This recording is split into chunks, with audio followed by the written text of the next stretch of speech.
Hello po, no? Para dito sa Division of Caloocan. Ngayon, May 7. Alam ko, lahat ito. Buong Metro Manila ito, no? NCR-wide ito na sa araw na ito, May 7, magkakaroon ng learning systems reform policies. Ano? mm Reform policies. Orientation to for teachers. Ngayon, May 7, mag-start ng 8 a.m. of course, at matatapos siya na 4 p.m. O, yan ang schedule natin. At ang magbibigay dito, no? Ang magbibigay ng orientation dito sa NCR ay DepEd Central. DepEd Central. Ano yan? Via link. Oh, parang ano yan, parang pay-per-view.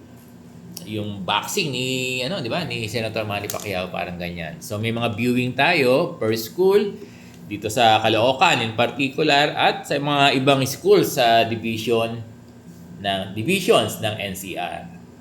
Kaya yung mga guro natin, dapat umattend kayo. Sir Bong, pwede bang hindi umattend?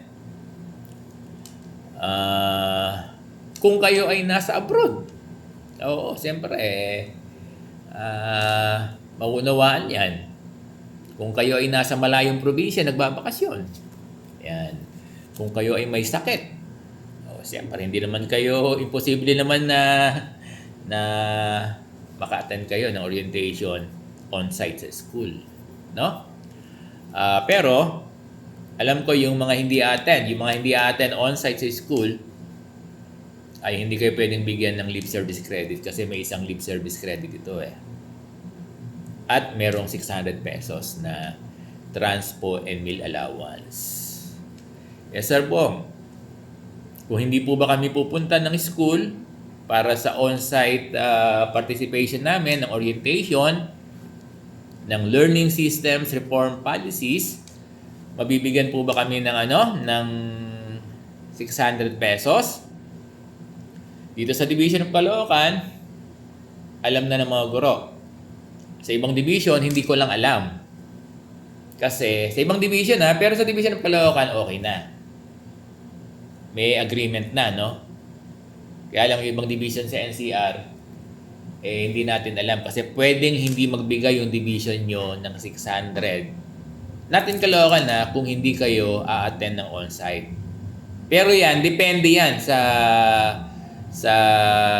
gagawing action ng inyong division superintendent. Kaya mas maganda, umattend na lang kayo. Pero kung imposible, ba't kayo attend kung imposible? Kung nasa abroad kayo, alam umuwi pa kayo. Joke lang, siyempre, di ba? And besides, wala pa lang mga yan. Wala pang, may DTR yan for service credit. Pero yung DTR for salary, wala pa. Hindi naman kayo magdi-DTR. Bayad pa rin kayo sa sahod nyo. Hindi kayo babawasan.